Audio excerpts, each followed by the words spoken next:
you on this, but I probably should. Like, how do you feel about continuing? Is this what is this, like our 7th end of the year show or something that we've done? 7th annual, something like that? 2018, something like maybe? that. 2017? I don't know when we started. I think we started purely as literally as a talk show to try and bring people on randomly. No one joined the show because it was pre-remote and no one was happy to switch a camera on. And then we realized, you know what, we have to actually have a topic and proper guests and stuff. Otherwise, we'd run out of stuff to say. But anyway, maybe 2026 we're ready for it. Who knows? More randomization, more random people pulled in off the crowd. That's the entire purpose of Crowdcast. So maybe that's something we'll do. Anyway, welcome everybody to Brain Food Live on Air. It's episode 349. It is the final episode of our mini-series review of the year. And in fact, the final episode of the year as well. Yes, folks, we are finishing the series today and giving everyone a break because obviously Christmas week next week. And then we're into that period where basically everyone should be eating turkey and drinking eggnog and so on, and not paying attention to TV or screens. So last one of the year, just want to thank everyone for joining all the way through. It's been fantastic. I'm going to do an analytical breakdown as to how many minutes we've done, how many people have watched, how many comments that have been made, how many times it's been live streamed. It's been massive. It's been the biggest year by far this year than we've ever had.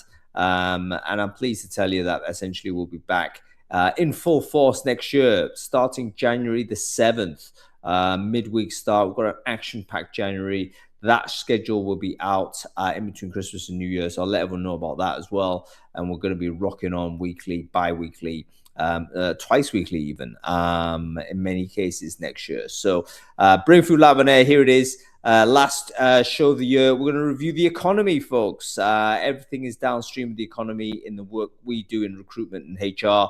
So let's have a look at some of the economic factors that have sort of created the environment that we've encountered. I'm here with Adam Gordon, of course, the one and only Adam Gordon. You might as well introduce yourself, Adam. Like, who are you? What it is you do? Like, do people even know?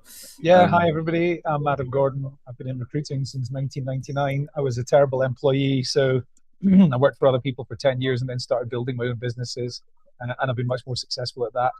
I really love everything to do with talent attraction. I've got next to no interest in anything to do with assessment, and I'm here to make him look smart. Amazing, and he does a brilliant job of that. Absolutely brilliant job. He's got a unique skill set, which is why I've been here for 7 years.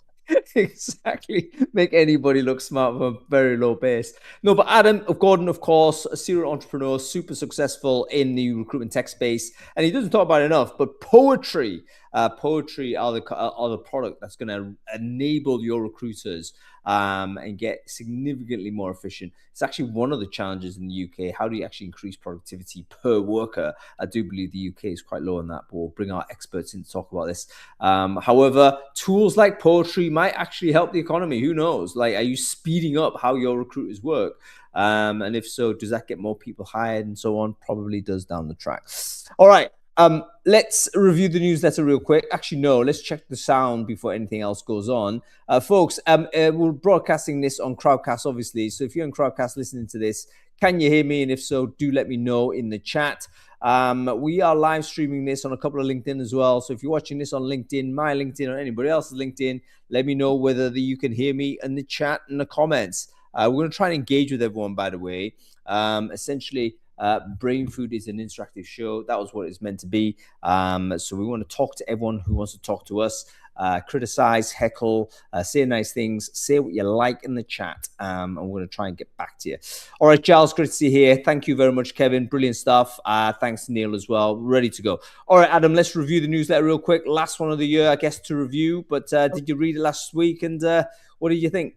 I did, but I do want to quickly say, when you talk about heckling and whatever, when I saw that Chloe was joining us, I did message Hung this morning and asked, can we make this like Prime Minister's questions and like have our papers rolled up like truncheons and start shouting things and like throw papers in the air and do all of that? And he said, yes, we can.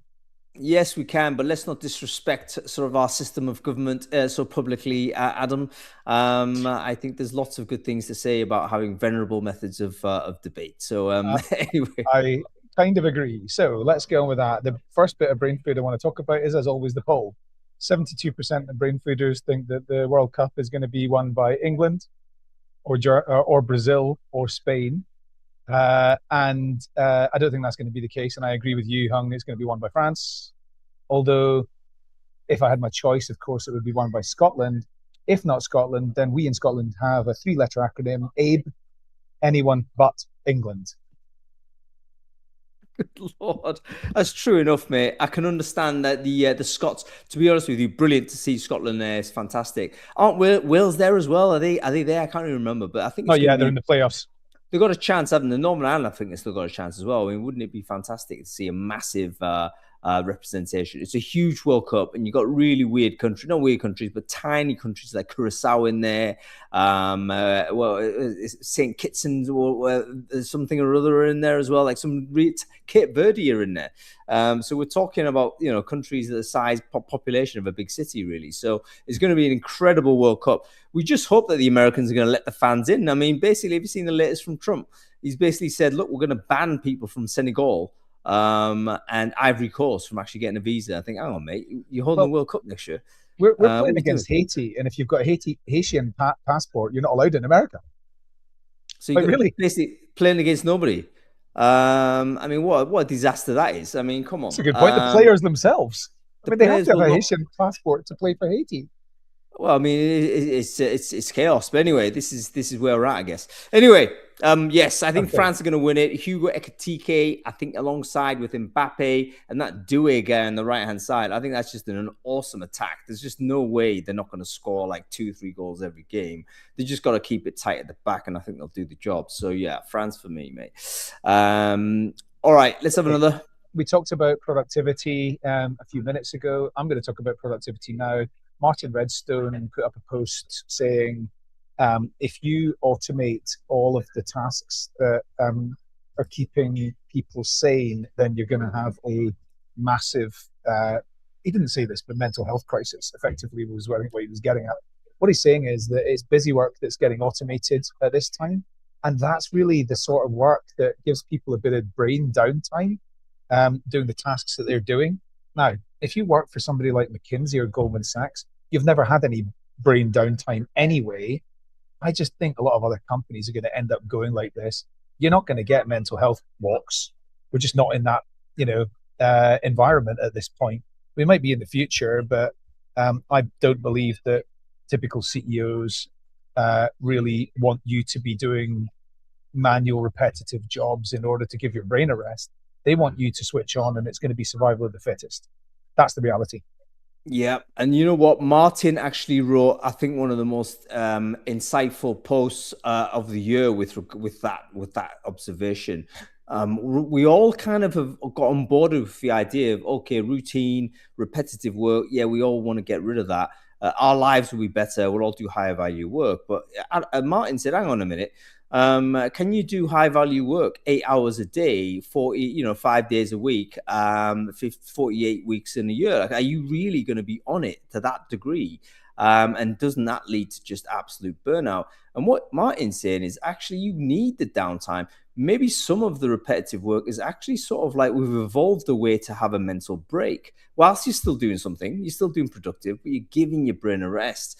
And perhaps we shouldn't be thinking of ourselves as optimizing every single minute of the day. So I think, anyway, it's the first time I've read that from anybody, and I thought that was brilliant. And it reminded me of one of the jobs I really enjoyed when I was a young kid, which is washing up in a restaurant. Just zoned out, doing like 1,000 dishes, washing up, just zoning out, no mental effort whatsoever, just manual action. I actually enjoyed it. It was like a lot of relaxing time. It was not making any kind of mental effort. And yeah, maybe we need that. Like, what are we going to do if we optimize every bit of repetition out? It's a really interesting thought. And yeah, I've not read anybody say that. So well done, Martin Redstone, for putting that together. Brilliant post. I remember that place where you worked, and I had to send the cutlery back multiple times because it was dirty. Mate, it was my mum's restaurant, so I doubt you did. But, but I was also really good. I was a brilliant washer-upper, what can I say? Anyway, I was. There's a technique to it, mate. Good. Okay, all right. Let's talk about let's talk about the days before I was married, when my wife was my girlfriend, and she would let me choose occasionally what movie we went to, or she would come to a football match with me or whatever. Right? That was the same days when Mars bars were bigger. And that was the same days when products like Indeed were giving you a lot more value without trying to take your money and give you less stuff. We're talking about the, as recruitment something.nl said, the enshittification of HR technology.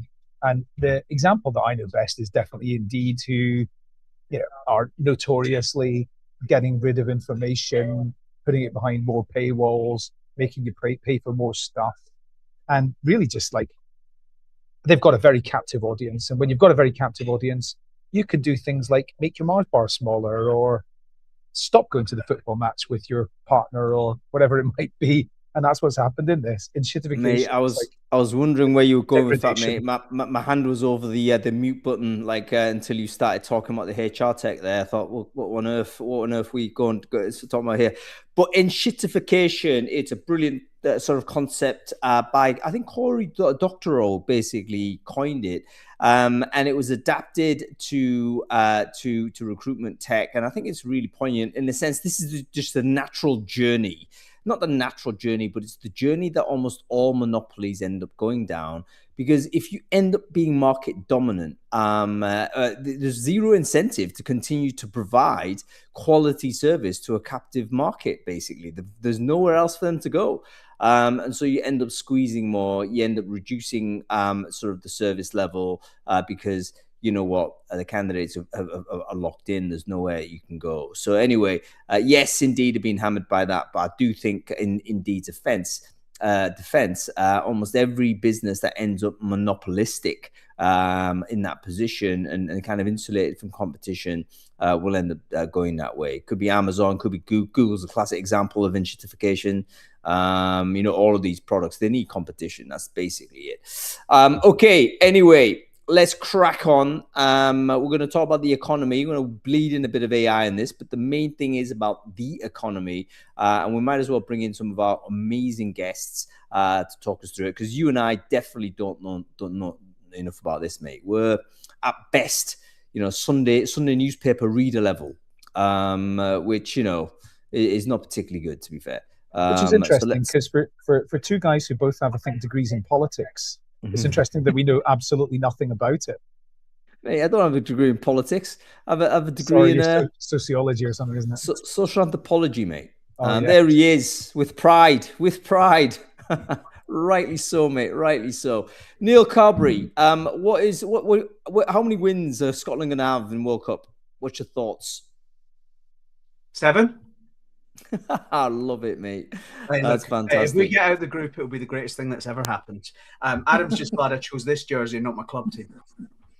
Because my club team are currently top of the league as well. I was going to say, Heart of Midlothian, would you believe it? Massive respect to Hearts there. Fantastic. And we have Belinda here as well. Where's Chloe? Did I bring her on? Okay, let me just do some intros whilst this is happening. Neil, why don't you quickly introduce yourself? Who are you? What it is you do?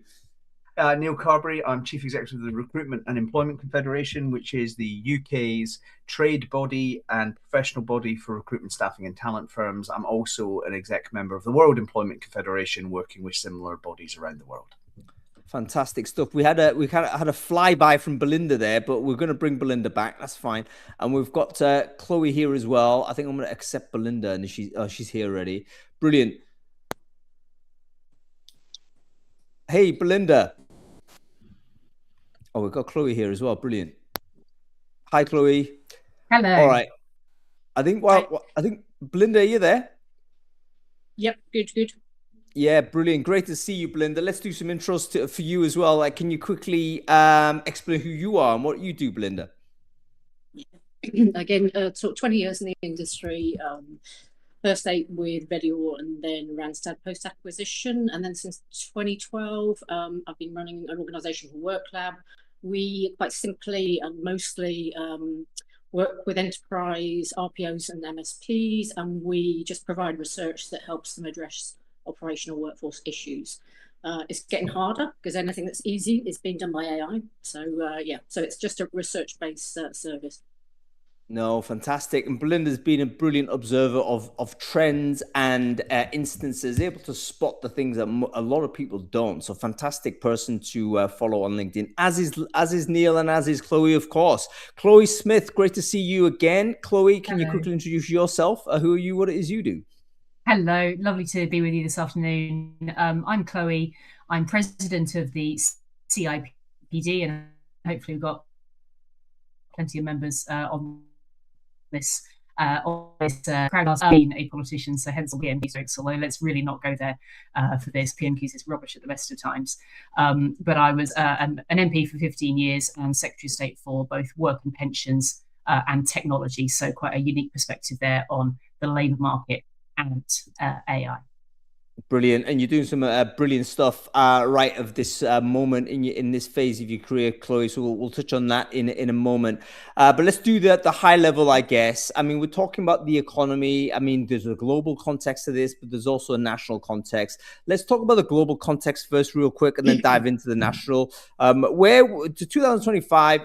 Global economy, it kind of disappointed in terms of growth, didn't it? I think is rolling into the year, the IMF was predicting this number and they've revised down. And I think the same with World Bank. Everyone basically thought it would be better than it has been. Reasons why, I mean, obviously Trump tariff did not help, but were there any other things that you want to make a comment on as to why the economy globally did not grow against expectation? I'll give you one to start with, and obviously the tariffs and unpredictability fed into this. But I see this in the UK market with employers, but also with their business investment plans, and I think we see it in other countries too. If you look at AI, the 6 biggest companies in tech, their market cap is now equal to the entire GDP of the People's Republic of China. You know, that place that made everything you own. Whatever AI is, and it's moving fast, a lot of companies this year, a lot of consumers are sort of slightly unsure about direction of travel. So we've had lots of feedback from recruiters in the UK, but other countries too, where companies are thinking, well, I don't know what I need. I know I will need something, but I don't know what it is. And I don't know how my early careers are reshaping. Some great work, by the way, by John Byrne-Murdoch in the FT this week on early careers. And talking about the death of the graduate job being exaggerated. You know, graduate lawyers' jobs wages are going up because they're actually doing more client-facing time now. So there is, you know, we don't have to be in the degradation path that you guys were talking about before, but real lack of confidence amongst businesses. And I think in the G8 countries, I think that's the primary driver of lower than expected growth. Right, really good, Neil. So you're saying basically, in recruitment world, we'd call that right sizing a department, wouldn't we? And basically AI has caused us to have uncertainty as to what the right size of a department is anymore in any department. You know, like 5 years ago, you could say, right, I need to hit this number of sales. I could probably say I need 20 salespeople for that. And now it's like, do I need 20? Do I need 5? Do I need 1? Like, we don't know because does AI provide this? So that it creates the uncertainty. Okay, any other thoughts? Chloe, what are your thoughts as to why the economy globally has not reached the numbers we thought, at least economists thought at the start of this year? Well, I think Neil's right to offer that point about business confidence. And I think within that, the geopolitics, you know, loomed really large. So the tariff point is not a throwaway point. It was actually, you know, globally very meaningful, I think. And certainly we saw that in the UK. You know, you can name a number of ways in which that directly affects the UK economy. Something else that might be a factor, I wonder, is the year before this one, 2024, was, you know, basically the biggest global year of elections ever. So, you know, billions of people went to the polls. That you know, overall, of course, that then gives rise to an amount of change and probably regulatory change or anticipatory change of other kinds in a number of economies around the globe. I wonder if it's possible that then there's been a kind of ongoing reaction to that through 2025. That's a really great observation, Chloe, because in the UK, there was a big pause, wasn't there, for us in the UK, precisely for that reason. It was like newish government come in, there was going to be some big changes in labour law, and everyone's thinking, okay, what were these changes then? We best not like go and hire 20 people before we figure out what that's going to cost. So maybe the anticipation of legislative changes as a result of all of these elections means that, again, it's hit the pause button. And perhaps that means good things for 2026, because perhaps whatever changes are going to be made will have been made by then, and people have a bit more visibility and confidence. Belinda, I've given you the tough one, which is coming after these two observations. What are your thoughts? Do you have anything you could add to those, like wider, to those observations on the wider side globally? Like, why didn't we grow as fast as we thought we were? I would agree with Neil and Chloe, on the potential of AI and the fact that people are pausing and considering, and perhaps being internally focused rather than externally focused, on sort of driving sort of growth opportunities potentially. But then also the legislative change, I totally agree with that as well. And if you zoom down into the UK situation, I think what's really interesting, if you don't mind, if I dip into the UK just to kind of to give the example, the UK has, every single sector has, potentially something that is causing it challenges. So, we have sort of universal things like new higher sort of labour costs, but by sector, there are things that, for example, within health and social care, the cap on or the closure of doors on immigration provided with a problem if you go across into construction. The fact that the whatever the new bill is that requires new approvals for high rise is actually delaying construction significantly within the UK. So the UK is really it has so many different sectors with so many different challenges.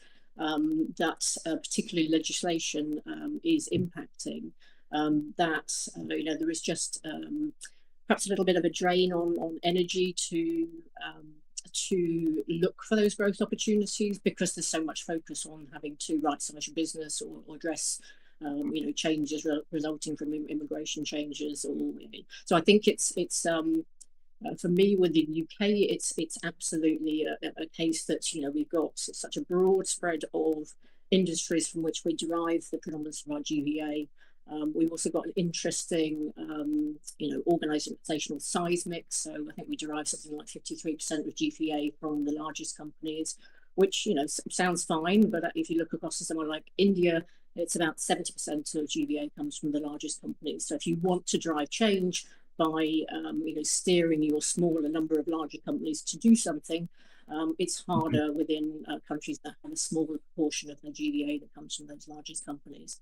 And we've just got one other peculiarity within the UK, and that is the high proportion of GVA that comes from foreign-owned companies. So it's about 28% of GVA comes from foreign-owned companies, who we have no idea what decisions they're making. They see legislative change, but we have no idea how they're going to react to that in terms of what work they keep within the UK, or whether they're going to scale up in the UK, because they're not UK entities. So that very high proportion of GVA from overseas companies is another peculiarity that is in the mix of why the UK GDP growth is hovering around that 1% mark, and is notably below the US, notably below the OECD average, and way behind the China and India.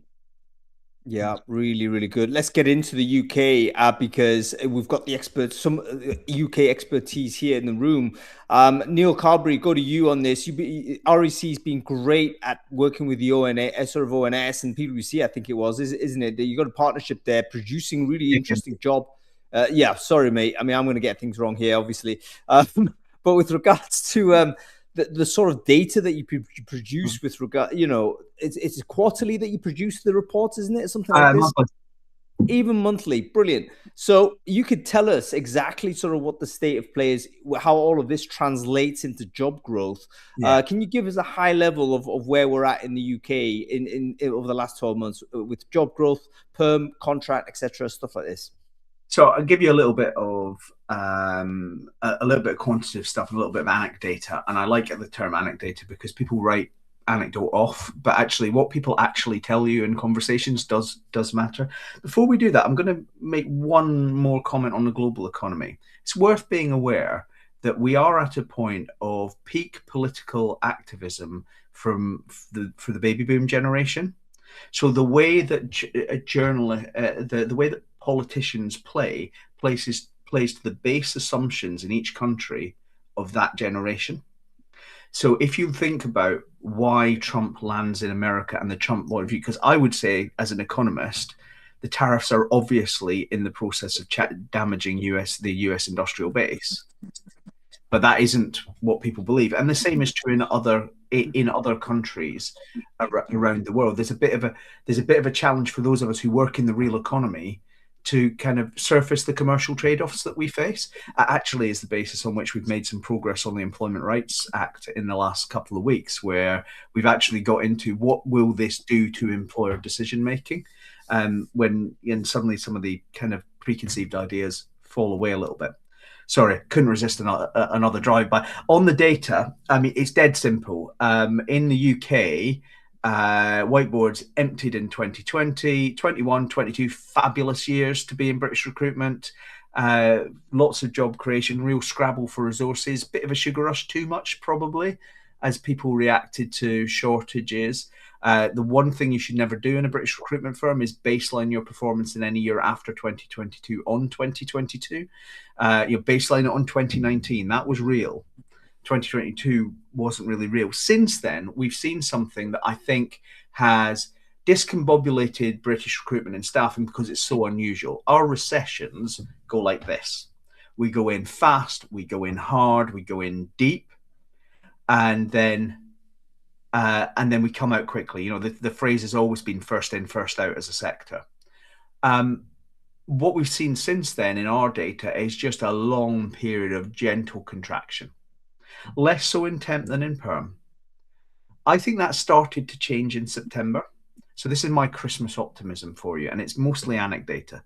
But November was slow, early December was slow. That was budget stuff, and I have a whole ream of opinions about why you would spend 6 weeks talking up the end of the world in your budget and then not do anything the like, and what it does to people's confidence, going back to the point I made earlier. But actually, September, October were reasonably positive for most firms, and I do think that the data is starting to suggest that firms are going to have to make some decisions about their hiring plans. You can't hold off and say, I will do it all forever. So I'm quite positive looking forward into 2026, because we've got a big survey of hiring companies. It's the biggest in the country, and it has been really quite positive for about a year now.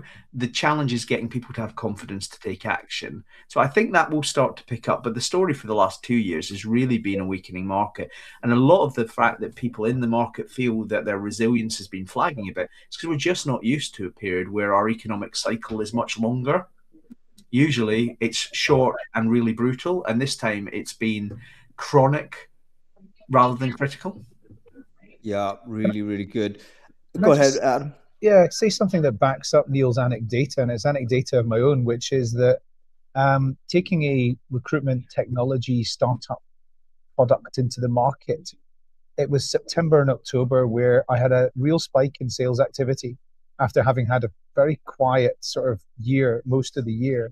And I don't know if this is a coincidence or not, but most of the enterprise employers I know, and I know a lot of them, they all started a very, very large corporate transformation around about mid-2024. Mm-hmm. And I believe that's because the CEO got introduced by her or his child to what ChatGPT is, and then decided that they needed to change their entire organization because of that.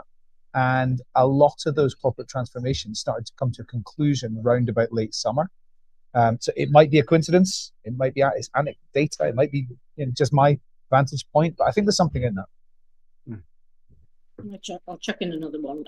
Just looking at the official vacancy data, we had a look at the underlying data by size of organisation, and there are two areas where actually there's a slight, it's actually trending slightly upwards now, one of which is large employers, so 250 plus, and the other is micro employers. So that small enterprise 10 through to 250, 249. They're actually still trending downwards in terms of the number of official vacancies, but it was really, I was really optimistic when I saw that there were two areas were actually starting to trend up. So again, hopefully that would support what Neil's saying and Adam's saying from their perspectives. Yeah, I think there is a slight uptick there. Well, what's the theory behind that, Belinda? Thanks for the interjection there. But what's your best theory as to why there's this kind of weird barbell type shape? Yeah, so I mean, again, we have to sort of caveat the fact that those official vacancy numbers, they don't include vacancies going out to agencies, and they don't include the self-employed. So, you know, these are employer to employee, including temporary employee vacancies where they're actually seeking somebody from the open market. So I think, you know, for quite a long period now, you know, people have perhaps been focusing more on retention and also internal mobility, rather than always looking for somebody from outside, or, you know, they are, you know, getting more pressed in terms of their digital transformations, in terms of their ideas for where they're going with, you know, that sort of roadmap. And they're actually, you know, now realizing that they need some skills that they don't have within the organization. So it's only a tiny little uptick in both of those areas, but it's just encouraging. And for me, it sort of says, yeah, okay, we need people now. We've let people go probably more by natural wastage than we have by redundancy. But actually, now that we've kind of had that period of letting things sort of slowly wind down a little bit, now we know who we need, and we're going back to the market to go and find them. And we've always had a need in the country, haven't we? I mean, every country is the same. There's like, obviously we want more job growth. We need more jobs being produced, but actually there's always been like tons of sectors where we've been desperate for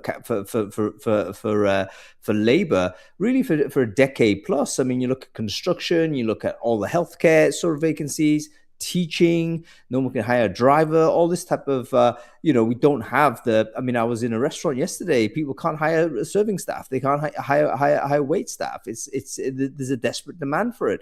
And we've got a problem with sort of a large number of underemployed, don't we, Chloe? I think you mentioned a big number to me when we had dinner a couple of months or so ago. Can you tell us a little bit more about this phenomena of unemployed versus underemployed, and what's particular about the UK with this situation? Yeah, gladly I will, and I really agree with your point that there are sectors where this really shows. So, for example, particularly in my mind are the manufacturing sector, which, you know, can total up this problem to actually many billions of pounds of lost output over a number of years of having not been able to fill vacancies to the extent that they'd like to have done. And then secondly, hospitality, as you just referenced yourself there. So yeah, the kind of two key categories that we see in the labour market statistics are employment and unemployment, and then activity and inactivity. And so if you were watching the employment rate last week, you'll have seen that goes up very slightly to 5%. That's a worry, but it's dwarfed by the inactivity rate. So in the UK, we have around 9 million people who are economically inactive. So you want to hold 5% in your mind? Well, actually, this is 20%. This is 20% of the working age population. And that includes people who are not in the labour market for a number of reasons, a number of very good reasons, actually.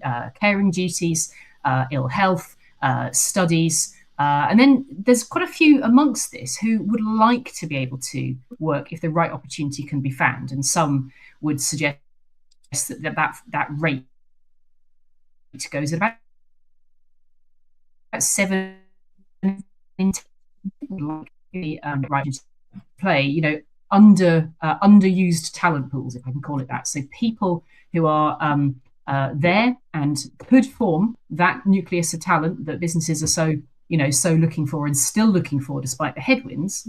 And you might think there about people who are retiring early, or a kind of a Venn diagram of those slightly older workers with health conditions and such like. And then finally, disabled people, which depending on definitions, again, actually clocks in at perhaps a surprisingly high rate of the population. So all of those could be seen as underserved talent pools, underused talent pools. And I'm making a big argument about this at the moment and investigating the ways that AI can do better job and support matching with many of those folk who want to find the right opportunity and can be of great help to employers in connecting those gaps. Yeah, thank you very much, Chloe. Basically, just for the people who might be new to the term, underemployed is different from unemployed.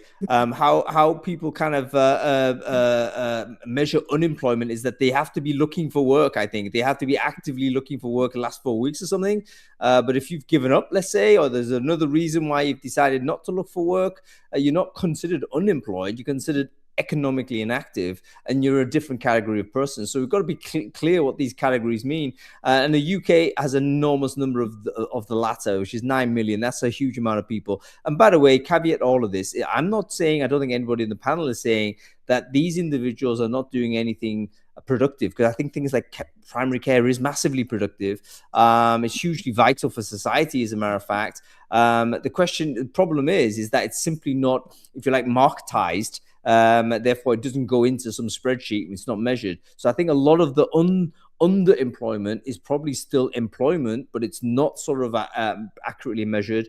But there is also a percentage of people that probably not only underemployed, but they are genuinely economically inactive, in the sense that they're not doing anything productive or useful or even validating for themselves. Now, how do we get them into work? Actually, didn't the government roll something out recently about this to say, hey, there's some, I mean, I don't even know what the rules are, but wasn't there some sort of a scenario to say, right, we're going to put you in a job? So it's almost like a national placement thing. And then, if you didn't do it, your benefits are cut. Like classic Norman Tebbit style stuff, isn't it? I can't remember. I mean, I've just drawn into my memory. You're right. You're right on some of the levers there. I mean, clearly there is something here about the incentives that exist through the welfare system, no doubt about that, and also the incentives that exist on employers. And we're probably going to come on to the Employment Rights Act and what that does to incentives, because there are for sure some headwinds there. If I understate that slightly, but I think the kind of strategic significance of this number is massive. It's massive. It's massive in an individual person's life. Let's talk about the people behind the statistics. It's potentially massive value to employers if we got this right. And then finally, of course, it's massive value to the state, because don't forget that there's an interaction here between work and health is good for work, and work is good for health, and that. So there are ways to, there are policy moves afoot. You're quite right on that, Hung. The UK government is, in my opinion, doing some right things about this, although they need to be bolder and faster. So one of the big things you'll have seen this year would be the Charlie Mayfield review, and I would recommend everyone have a good look at that, because I think that was actually a really constructive piece of work, with its feet planted firmly in the commercial sector, from somebody who knows what they're talking about, and really focuses in on retention, which links back to some points that Belinda was already just making in this conversation about the need here actually not to just sort of let somebody go straight back out again, if you like, but to be able to really find and secure your talent. Yeah, excellent stuff. And Neil, I wonder whether you could come in and tell us a little bit about the latest government actions to try and reactivate these underemployed. I mean, do you know anything about this? Yeah, look, I think if you ask the average British business what their challenge with government is, they'd say that the challenge is in the departmental way things are done. So if you look at the government now, you've got Pat McFadden at DWP, who's all about getting young people and active people into opportunities in work. On the flip side, you've got rising costs coming out of the NI raid, tax raids last year in the budget, and you've got the Employment Rights Act. So some element of how do we join this up is the big essay question for government in 2026. Where's the industrial strategy? Where's the growth coming from? And you kind of nodding to our colleagues who aren't in the UK. I think actually that's a very pertinent question for most of the Western jurisdictions. If you think about kind of direction of travel in numbers in the United States is not positive at the moment, and getting that turned around is going to be a big part of the federal government's agenda as well. Looking to specifically what the British government is doing, the big test is, can they activate the private sector? It's relatively simple because you control the purse strings to get local councils, to get a third sector charity bodies to start doing really sensible things. And there are fantastic things out there. The highlight of my year was being on the One Show for the first time ever, where I was interviewed by Jeff Brazier, who is the most famous person I've ever met after Adam Gordon. And we were talking about a local job centre, and not a job centre. It was set up by local employers and local charities and the local town council, because there wasn't a job centre within 25 miles. And I think if you can get that activation starting to happen locally, that makes a huge difference. Our chair, Michelle Meller, runs a fantastic business out of Blackburn in Lancashire, but is heavily involved with the youth zone there. And she and I visited the youth zone in White City last week before the REC board meeting. There are so many things starting to happen local level up that, for me, the challenge is, how does government power up the people who can really make a difference, rather than impose things top down that end up just becoming a council job creation scheme? Because I think when you get the private sector running, that's when you get the big numbers. And the numbers we've already talked about are huge. I'm particularly worried about young people and the transition into work, and ultimately our experience there. For those who don't know, the REC's run a Restart program in London and Yorkshire with our partners Maximus for the last 3 or 4 years. We put 4,000 people into work in that time from long-term unemployment. And the story is, these are not people who could get a permanent job 9 to 5, but what they can do is a flexible job. So again, as part of that argument, getting government to understand that 1 million people went to work as temp or contract workers this morning, and that is part of the solution. And that's really that bit about, how do we make sure the Employment Rights Act isn't holding back the very valid stuff government's starting to do in terms of job guarantees for young people. Yeah, really, two really good points there, Neil. But we might as well go there with regards to the youth employment side. This 2025 has been a story of, where is the foot in the door type opportunity? Has the graduate career been chopped out? Is AI dismantling a lot of this? Because actually, where we have seen value in artificial intelligence has been to do a lot of this routine, repetitive work, which traditionally was actually the training ground for a lot of graduates. I mean, if we think about our own sort of careers, we're probably old enough to remember sort of a pre-AI era where we went into the world of work.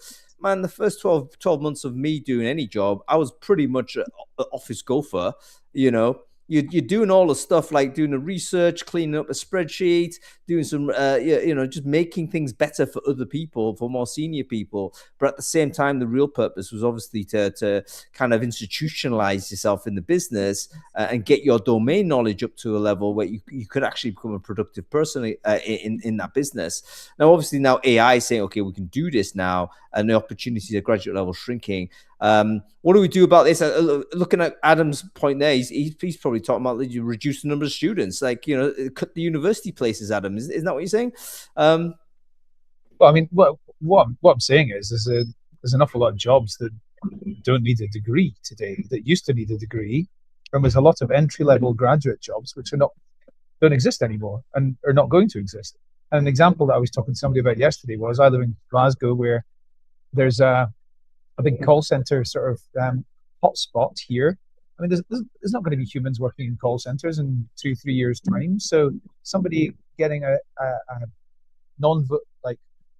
I'm just going to say a lower level degree. Sorry, I'm sure that's politically incorrect, but people getting a lower level degree, going and working in a call center, becoming a team leader, becoming a team manager, and going and doing that type of thing was a pretty classic career path for people in Glasgow over the last 20 years. Yeah, that's not going to exist anymore. Yeah, I mean, is this at that society level wide recorrect? Because we've had about 20 years of basically just shouting at everyone to go to university, and even to the point where we're shaming people for not doing so. I remember that it was like it got to the point where it was a default scenario. You go to college, go to university, get a graduate job. That was generally what people were being very strongly encouraged to do.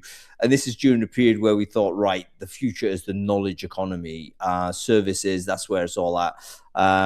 Do we need like a massive recorrect on this, to the point where we need to expand, if you like, the value or explain the value of non-graduate career paths, more vocational work? We've got to level that up in terms of what it means in terms of compensation.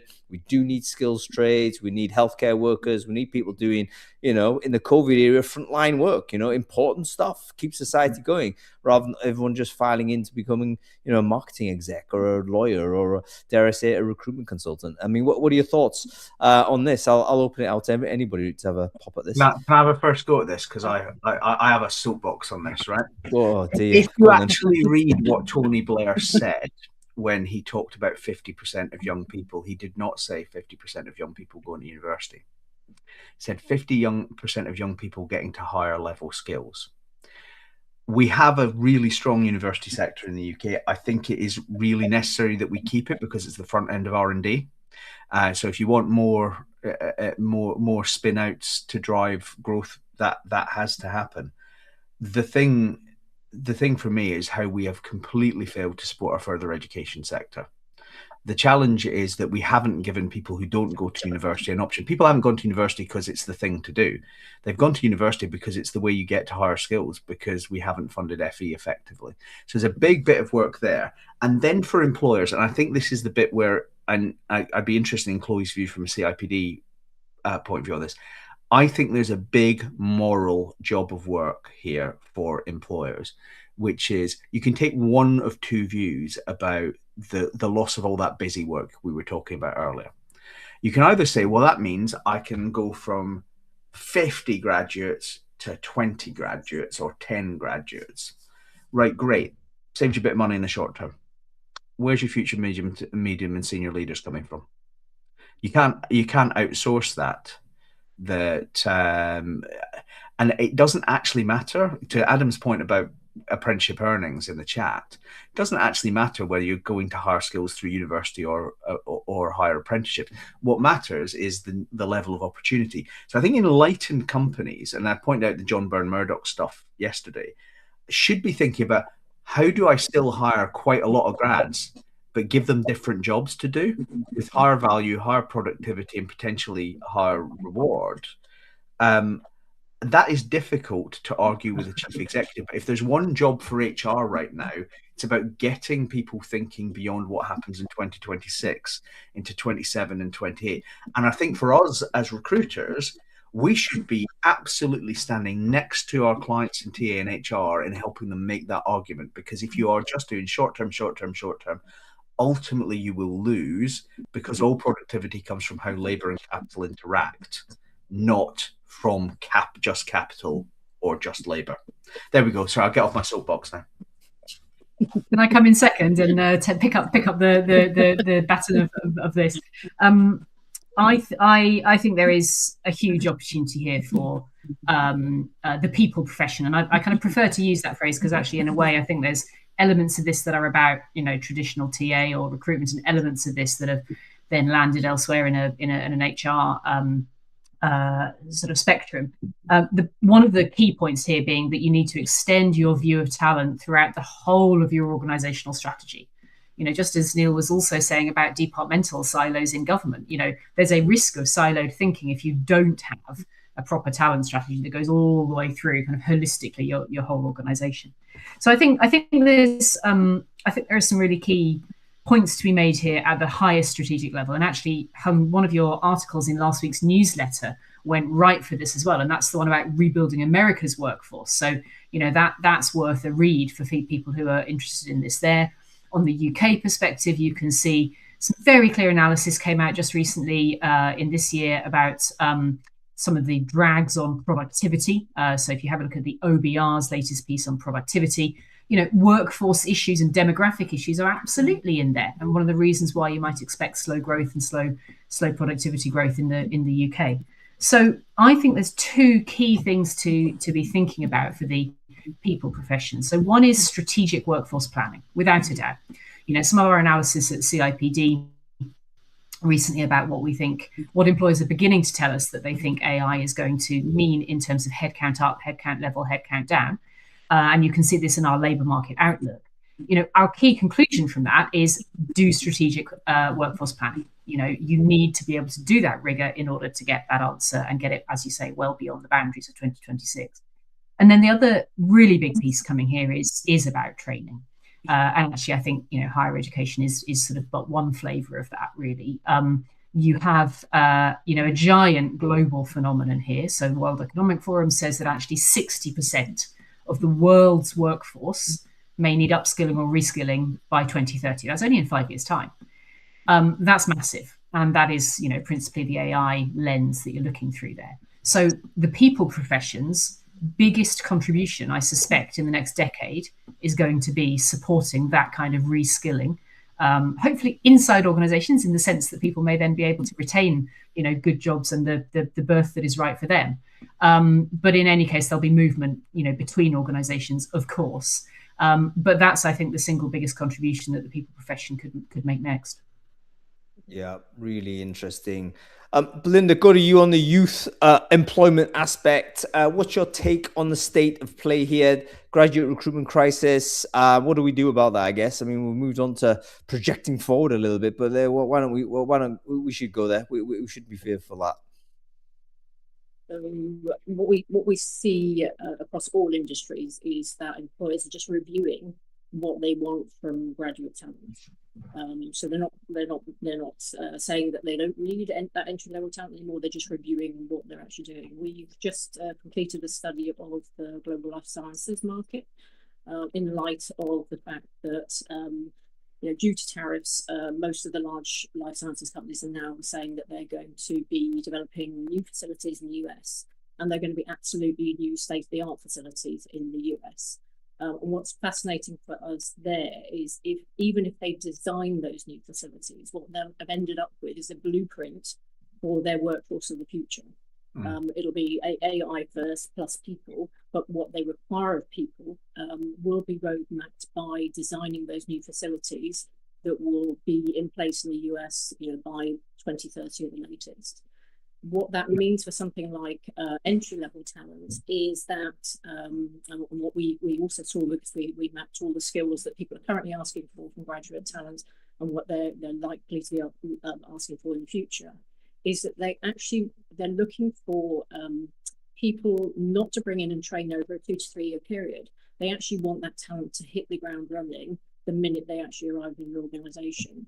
So what's really interesting within that sector is you're actually seeing less graduate programs and far more internships, co-ops, as they're referred to elsewhere. And they're really short, sharp, 3 months, 6 months engagements, but they're not learning engagements for the students. They're actually, these people are being required to go in and do an internship or co-op and actually deliver something on this roadmap that these organizations are actually on. And they're mostly looking for, unfortunately, masters and PhD students. So actually what it's beginning to look like from that entry level coming out of university talent pool is that they want people to have developed the skills that they need by the time they leave the education system, possibly through interacting with them during that procedure. But they're going to need less of the graduate programs where in essence we're training you up, as you said, to be useful, and actually they want those people to be useful along their academic journey through these short, sharp interactions, and then when you're ready to go into industry, we just need you to deliver. So that's what we're seeing from a sector like life sciences. It's truly fascinating. And you still do have the large companies like GSK that are still sort of hiring 250 sort of grad program students a year. But if you look elsewhere, it's really noticeable that actually they're dialing down apprenticeships and they're dialing down first degree graduate programs, and they're dialing up these shorter, sharper interactions. And they're really looking for the top talent that's coming out of the university, and that has so many implications that we don't have time to talk about today. But it's that one sector. I highly advise people to have a look at it. It's such an interesting sector in terms of its transformational journey. Thank you for that dive in, Belinda. I mean, on the one hand, I'm totally sympathetic with organizations because obviously, this idea that you can carry someone for 2 years and train them up and so on. I think that's probably just naive to think that can happen in 2026. It's too competitive. The cost of business is too high. You've got AI like literally always as a bugbear on your shoulder saying, okay, we can do this faster. So we have to get faster. And I'm pro internship, but I've got a massive concern about how that is exclusionary to a lot of people who may not be able to basically afford an internship. This benefits individuals that essentially have familial sort of means to be able to support someone to go to a big city, let's say, who's paying the rent for that. I grew up in the Northeast. There was zero internship opportunities there. I wasn't going to get an internship in a big city. I couldn't afford the rent there. So you're going to potentially be locking people out. We've got to figure out a way in which maybe can the employers who do an internship stick the kid up in a flat somewhere? Can they provision some accommodations as part of this? Because otherwise you're going to have a tier of people that are going to be permanently locked out of any future, and then another group of people that basically, due to generational wealth, are going to get access to all those opportunities. Anyway, so rapidly moving to the end of the show, end of the year even. Let's leave on some sort of positive note. Do a round robin on this. If you could kind of change one thing in terms of direction of UK, one thing that actually no, that's too big. Let's give advice to a business leader. Let's try and get it to a business leader right now. What's one thing that they could do in 2026 that could kind of really improve things for them, their business, and even things at a national level, whether it's like push the marble a little bit forward. If I'm a HR person, I'm a manager of a business, I'm a leader somewhere, what would that sort of bit of advice be? What could they do? Chloe, you got a thought there? Find new talent pools and do strategic workforce planning. Excellent. Belinda, you want to give this a shot? I'm going to reverse it and I'm going to give advice to the candidate. And I think the days of assuming that all of your income can come from one employer are over. So to the point on underemployment, most of the people that are underemployed want more hours with the organisation that they're working for. That's a predominance. But it's not going to be possible for you to earn all of your income from one employer in the future. And we need to change that perception that is what work is about. So my one piece of advice to the candidate would be to learn how to become self-sufficient, to maybe piece together your income from multiple sources, multiple jobs, accept a 25, 30-hour contract within retail and accommodation and food services, but do something else as well. There's loads of other online work that can be done. Take a second job, take a third job. And I think for me, that's going to become the reality in the future, whether you're highly skilled and you're working on a fragmented basis across a number of organizations, or whether you're at the other end of the spectrum and you can't get enough work from the one employer that's offering you 25 or 30 hours a week. So that's my big piece of advice to the candidates is take control of yourself and become self-sufficient. No, and I think that goes to every generation now, doesn't it, Belinda? Like everyone has got to be thinking along those lines, never mind just early entry. But if you're starting at the first time, you need to think portfolio. Okay, Neil Carberry, what's your advice to a business leader, maybe a recruitment business owner? What could they do for their business that would help push the marble forward for the UK? Well, I mean, I'll do that and then I'll do the general one. I agree with everything Belinda and Chloe said. The advice to a recruitment business owner is the way to protect your business is to get the Employment Rights Act into the right shape. And there's only one way you do that, and that's you join the REC and you do it now. Let's clear. I was one of only 6 people in the room that did the unfair dismissal deal, and there wasn't anybody else from our industry in that. More pressingly, generally, agree with what Belinda and Chloe have said. The thing I'd say is price your risks properly, because I think there's a lot of really naive risk analysis on businesses being done right now, and a lot of very short-term decisions being made. So, for instance, if I can get stuff done, and I absolutely agree with Belinda, portfolio, right? But if I've got data from my business being handed down a supply chain where I've outsourced it to some guy and it's gone to someone else, and someone, I don't know, pick a country at random, Brazil, someone in Brazil is dealing with things that are critical to my company, and I don't know who they are, I don't even know if they're human, I'm sorry, you're walking into a time bomb.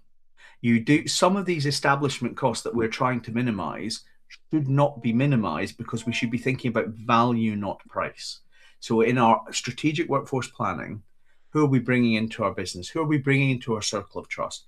Do we know who they are? Do we know that they're not a cybersecurity threat, for instance? Are we structuring it properly? So yes, absolutely, lots of pressure on cost on doing things, but understand the risk you're taking, because the cheapest option is very often the most dangerous option for your business. Oh, and don't have an affair and go to Coldplay concert.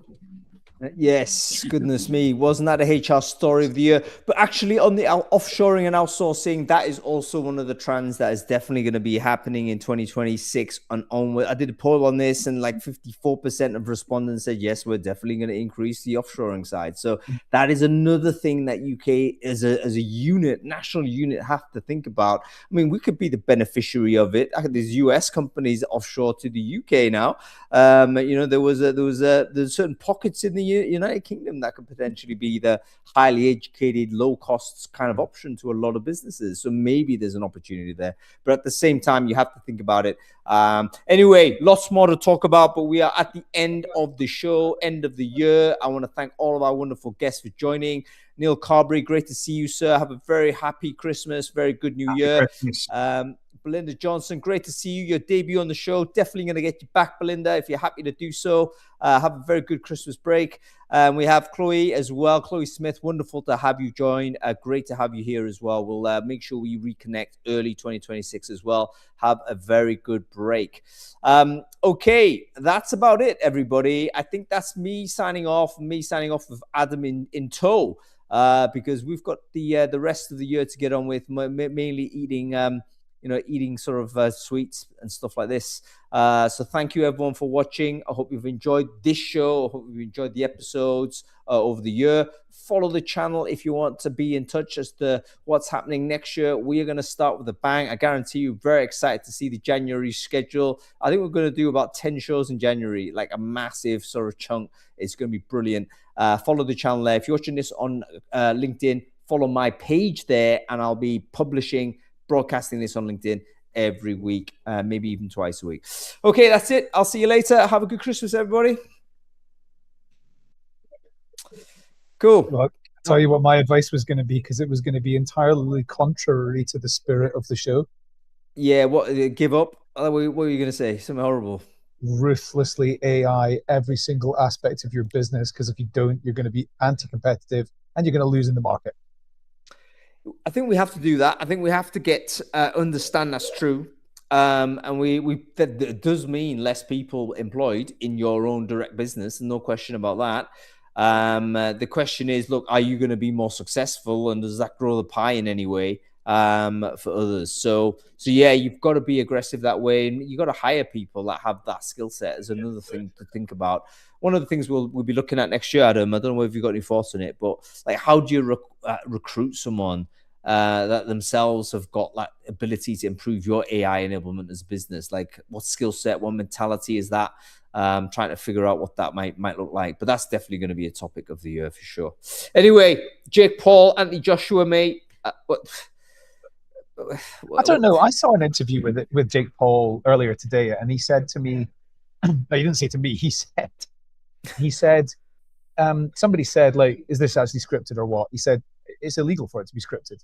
And I'm looking at it going, I'm not sure which boxing authority has sanctioned this, because I'm not sure anybody has. And if anybody has not, it's definitely not illegal for you to script this pantomime.